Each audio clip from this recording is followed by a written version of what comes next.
গত 25শে জানুয়ারি 2025 ইং তারিখের স্থানীয় সংবাদ মাধ্যমে প্রকাশিত কুচক্রী সন্ত্রাসী মাহমুদুল হক জনি কর্তৃক পূর্ব শত্রুতার জেরে মিথ্যা মানহানিকর ও ষড়যন্ত্রমূলক অপপ্রচারের প্রতিবাদে সংবাদ সম্মেলন।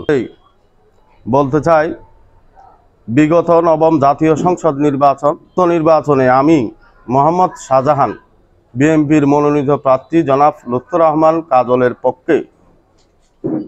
পক্ষে নির্বাচনী কার্যকলাপে সশরীরে অংশ করায় নির্বাচনের পরের দিন অর্থাৎ 30শে ডিসেম্বর 2008 সালে রামু মণ্ডল পাড়াস্থ কেন্দ্রীয় জামে মসজিদের পাশে সাবেক এমপি কমল ও মাহমুদুল হক জনির পিতার নির্দেশে 8 থেকে 10 জন সন্ত্রাস বাহিনী আমাকে কিরিচ, দা ও লাঠি দ্বারা গুরুতর আঘাত করে।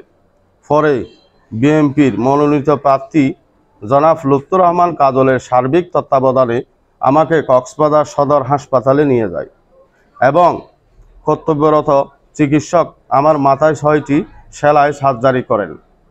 পরবর্তীতে আমি 1 মাস যাবৎ চিকিৎসারত ছিলাম। এই বিষয়টি রামু উপজেলার সর্বসাধারণের জ্ঞাত রয়েছে।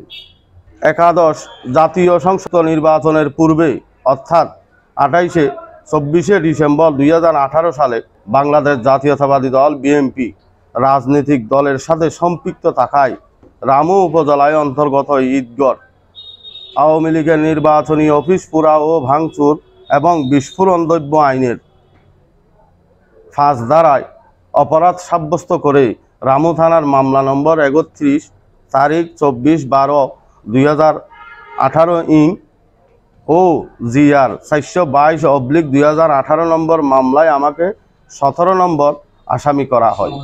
মাহমুদুল হক জনি দাবি করেছেন আমি মোহাম্মদ শাহজাহান নাকি বিগত 17 বছর ধরে জাতীয়তাবাদী দল বিএনপির সাথে কোনো ধরনের সম্পৃক্ততা ছিলাম না। বিষয়টি খুবই হাস্যকর।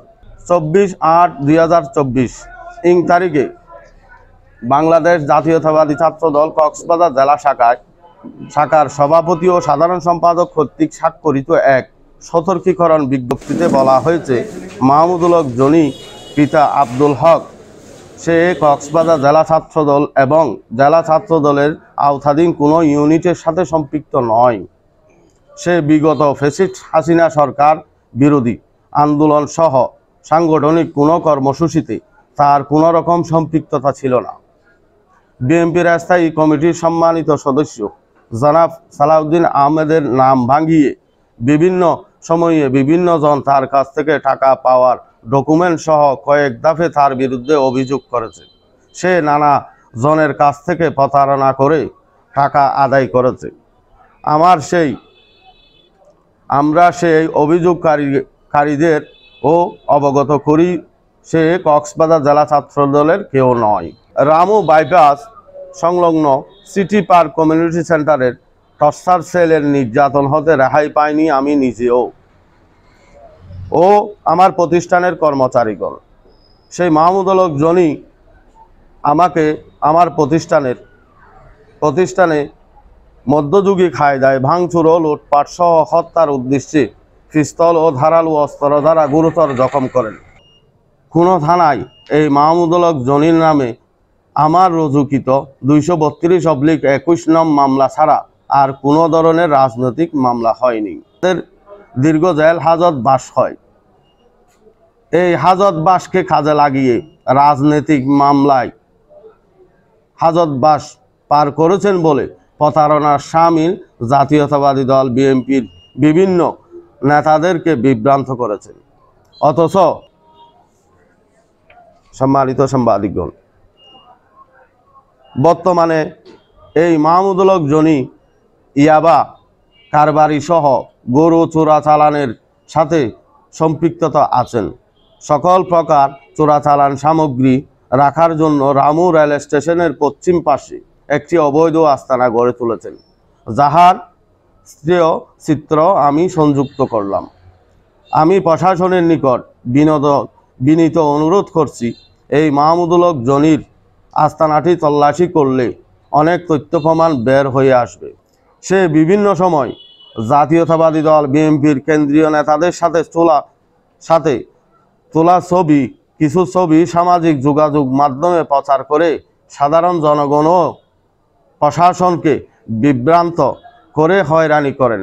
সে রামু থানার পাশে একটি দোকানকে অফিসের মতো ব্যবহার করে থানার বাদী কিংবা আসামিদের নিকট মোটা অঙ্কের টাকার বিনিময়ে কাজ করে দেওয়ার প্রতিশ্রুতি দেখিয়ে প্রতারণা করে থাকেন।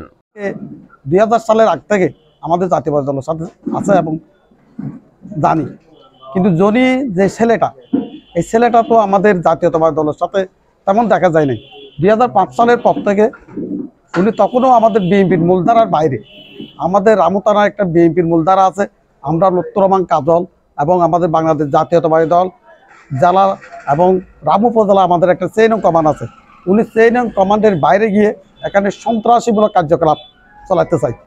24 সালে 5 আগস্টের পর এই রনি বিএনপির একজন দরদী হয়ে গেছে। আমি এখান থেকে আজকে উনার যে সংবাদ পরিবেশন করছে, এই সংবাদ পরিবেশন থেকে আমাদের জাতীয়তাবাদী দলের সকল নেতাকর্মীকে একতাবদ্ধ হয়ে ওই সন্ত্রাসীকে প্রতিরোধ করার জন্য আমরা একতাবদ্ধ হচ্ছি। এবং সাথে সাথে আমি প্রশাসনকে বলবো, উনি আমাদের বিএনপির কিছু না, আমাদের ছাত্র দল, যুব দল, কোনো অঙ্গ সংগঠনের সাথে উনি জড়িত নাই।